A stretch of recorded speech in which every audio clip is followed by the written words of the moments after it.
ایک بادشاہ جس کے پاس بہت دولت تھی، اس کے 4 بیٹے تھے۔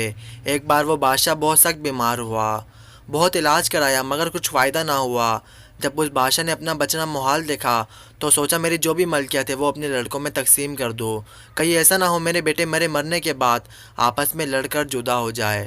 یہ سوچ کر اس نے 4 دیگیں منگوائی اور اپنی ملکیت کے حصے کیے، کچھ ایک ڈیگ میں کچھ دوسری میں ہے۔ اس طرح چاروں ڈیگوں میں کچھ نہ کچھ ڈال کر اس بادشاہ نے 4 ڈیگیں اپنی زمین میں دفن کر دی۔ جب موت کا وقت قریب آیا تو اس نے 4 بیٹے کو بلا کر کہا، بیٹا دولت ایسی شے ہے جس کی وجہ سے ہمیشہ خون خرابہ ہوتا ہے۔ میں نے اپنی ساری ملکیت 4 حصوں میں تقسیم کر دی ہے اور 4 حصے الگ الگ اپنی زمین میں دفن کر دی ہے۔ میرے لیے تم 4 ہی آنکھوں کے تارے ہو، اپنی ملکیت کا کوئی بھی حصہ میں نے چھوٹا بڑا نہیں کیا، اس لیے تم میں سے ہر ایک میرے روبرو اپنا حصہ مقرر کر لو اور میرے مرنے کے بعد ان کے نیچے جو بھی گڑا ہو کھود کر نکال لینا۔ لڑکوں نے باپ کی یہ بات منظور کر لی، پھر قرآن دازی کر کے ہر ایک نے اپنا حصہ مقرر کر لیا۔ جب بادشاہ مر گیا تو 4 بھائیوں نے زمین کھودی، دھن کی دیگ باہر نکالی، دیکھتے کیا ہے؟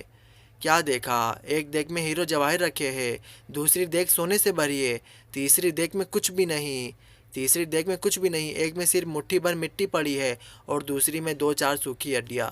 جن لڑکوں کو ہیرے جواہر اور سونے کی دیگ ملی وہ تو بہت خوش ہوئے، باقی دو لڑکے کو مٹی اور ہڈی کی دیگ ملی، وہ سخت ناراض ہوئے اور اپنے بھائیوں سے کہا، اس مٹی اور ہڈی کا ہم کیا کریں گے؟ ہم اصلی ملکیت سے ضرور حصہ لیں گے۔ اس پر پہلے 2 بھائیوں نے کہا، بابا اپنے ہاتھوں سے ملکیت تقسیم کر گئے ہیں اور تم نے خود وہ ملکیت قبول کی تھی اور اپنی خوشی سے اپنا حصہ مقرر کیا تھا، اب کیا ہوگا؟ آخر ان 4 بھائیوں کی بحث بڑھنے لگی اور بات چیت عقلمند لوگوں تک پہنچی، لیکن وہ بھی کسی فیصلے پر نہ پہنچ سکے اور بولے، اس میں کوئی راز ہے، لیکن لہٰذا کسی بہت عقلمند انسان سے انصاف کراؤ۔